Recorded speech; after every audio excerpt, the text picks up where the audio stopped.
Hi hello welcome back to our channel. ఈరోజు బ్రహ్మముడి సీరియల్లో ఏం జరిగిందో తెలుసుకుందాం.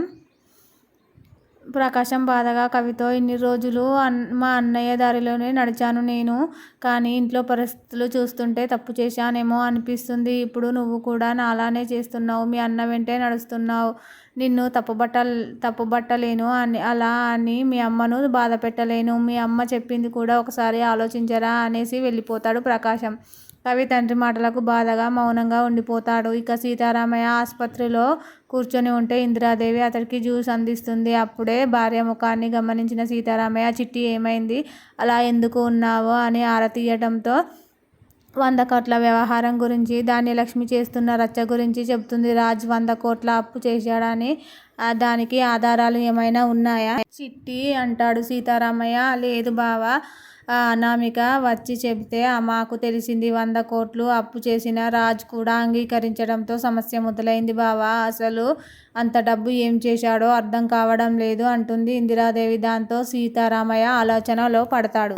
ఇక పోలీస్ స్టేషన్లో సీన్ మొదలవుతుంది. దయానంద్ అనే పోలీస్ దర్జాగా కూర్చొని ఇద్దరు వ్యక్తుల్ని నిలబెట్టి చెప్పండి, ఎవరో మీ ఇద్దరిలో దొంగతనం చేసింది నిజం చెప్పండి అంటాడు. నిజానికి ఆ దయానంద్ రాజ్కి నందు కేసులో చాలా సహాయం చేస్తూ సమాచారం ఇస్తూ ఉంటే పోలీస్ అతడి రేంజ్ కూడా ఎస్ఐ రేంజ్ అన్నట్టే చూపించారు. గతంలో అతడు ఆ వ్యక్తులిద్దరిని నిలబెట్టి, నాకేం తెలియదు సార్, నేను దొంగతనం చేయలేదు అనేసరికి లాఠీ తీసుకొని ఇద్దరిని చితక్కొడుతూ ఉంటాడు. పోలీస్ స్టేషన్లో ఈ సీన్ మొదలవుతుంది. దయానంద్ అనే పోలీస్ ఇంతలో అప్పు ఎంట్రీ ఇస్తుంది. ఓ రేంజ్ ఎస్ఐ కూడా బేజారు, అమ్మ బాబోయ్ కలవాతి మించిన బిల్డప్గా ఉంది అంటాడు రుద్రాని. ఇంతలో మన రౌడీ బేబీ ఆన్ డ్యూటీలో భాగంగా అక్కడికి ఎంట్రీ ఇస్తుంది. ఏం జరుగుతుంది ఇక్కడ అనేసరికి దయానంద్ కంగారు పడిపోయి సెల్యూట్ చేసి, టెంపుల్లో నగలు పోయాయి మేడం, టెంపుల్ ధర్మకర్త కంప్లైంట్ చేశారు మేడం, ఈరోజు గుడి మూసేసరికి వీళ్ళిద్దరే ఉన్నారు మేడం, అందుకే అంటూ భయపడిపోతూ ఉంటాడు మన రౌడీ బేబీకి. దయానంద్ ఎవరు ఒప్పుకోవడం లేదా ఇక్కడ అనేసరికి దయానంద్ కంగారు పడిపోయి సెల్యూట్ చేస్తాడు.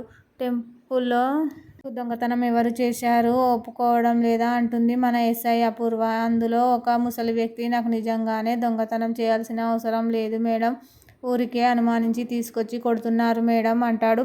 ఇక మరో వ్యక్తి అప్పుతో, మేడం నేను చదువుకున్నాను, ఉద్యోగం కూడా చేస్తున్నాను, ఒక టీంకి లీడర్ని కూడా, నన్ను తీసుకొచ్చి కొట్టడం కరెక్టేనా అంటాడు. మేడం గంట నుంచి ఇద్దరు కన్ఫ్యూజ్ చేస్తున్నారు మేడం, ఎవరు ఒప్పుకోవడం లేదు అంటాడు దయానంద్.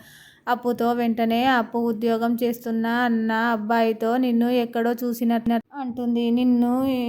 అంటుంది, కావాలనే నన్నెక్కడ మేడం అంటాడు ఆ వ్యక్తి ఎస్ఐతో. దయానంద్తో, అవును, ఈ దొంగతనం ఏ టైంలో జరిగింది, ఏ రోజు జరిగింది అంటుంది. 16 తారీఖు మధ్యాహ్నం గుడి మూసే సమయానికి మేడం అంటాడు దయానంద్. వెంటనే అప్పు, అయితే ఈ వ్యక్తి దొంగతనం చేయలేదు అంటుంది. అప్పు, అంత కరెక్ట్గా ఎలా కనిపెట్టారు మేడం అంటాడు.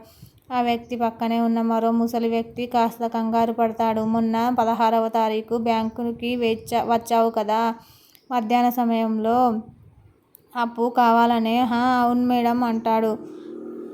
ఆ వ్యక్తికి, నేను వచ్చానులే ఆ బ్యాంకుకి, ఇక మిగిలింది ఈ వ్యక్తే కాబట్టి నిజం చెప్పు అంటుంది. దాంతో ముసలి వ్యక్తి, మేడం నిజంగానే నాకేం తెలియదు అంటాడు. నువ్వు ఇలా ఎందుకు చెప్తావు అంటూ లాఠీ అందుకుంటుంది. ఈ వ్యక్తిని కొట్టబోతుంది అనుకుంటారు అంతా, కానీ బ్యాంకుకి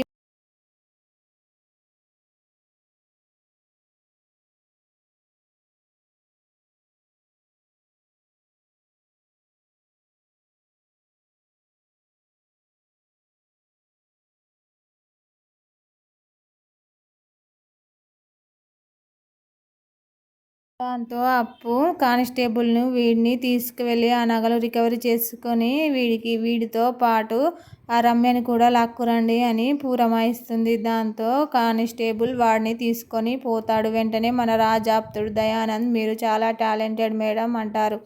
అప్పుతో, మీరు కాదని అర్థమైందిలేండి అంటుంది. కోటింగ్తోనే దొంగలు భయపడరు, అది గుర్తుపెట్టుకో అంటుంది అప్పు పొగరుగా. నేను మీ బావగారు రాజ్ బెస్ట్ ఫ్రెండ్స్ మేడం అంటాడు దయానంద్. అయితే ఏంది ఇక అప్పు అలా అనేసరికి దయానంద్ వెళ్ళిపోతాడు. ఫైల్స్ మూసుకొని రావడానికి ఇక దొంగగా అనుమానించిన ముసలాయన అక్కడే ఉంటాడు. అతన్ని చూసి అప్పు, అయ్యో మీరు వెళ్ళండి, ఏదో మా వాళ్ళు పొరపాటున మిమ్మల్ని తీసుకొచ్చారు, వాళ్ళ తరపున నేను క్షమాపణలు చెబుతున్నాను, మీరు వెళ్ళండి అని మర్యాదగా పంపేస్తుంది.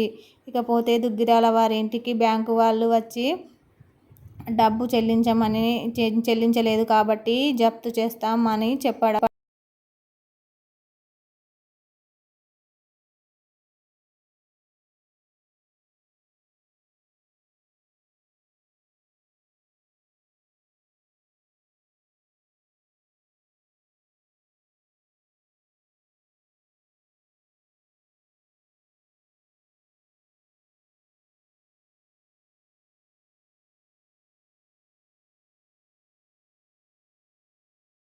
Thank you for watching.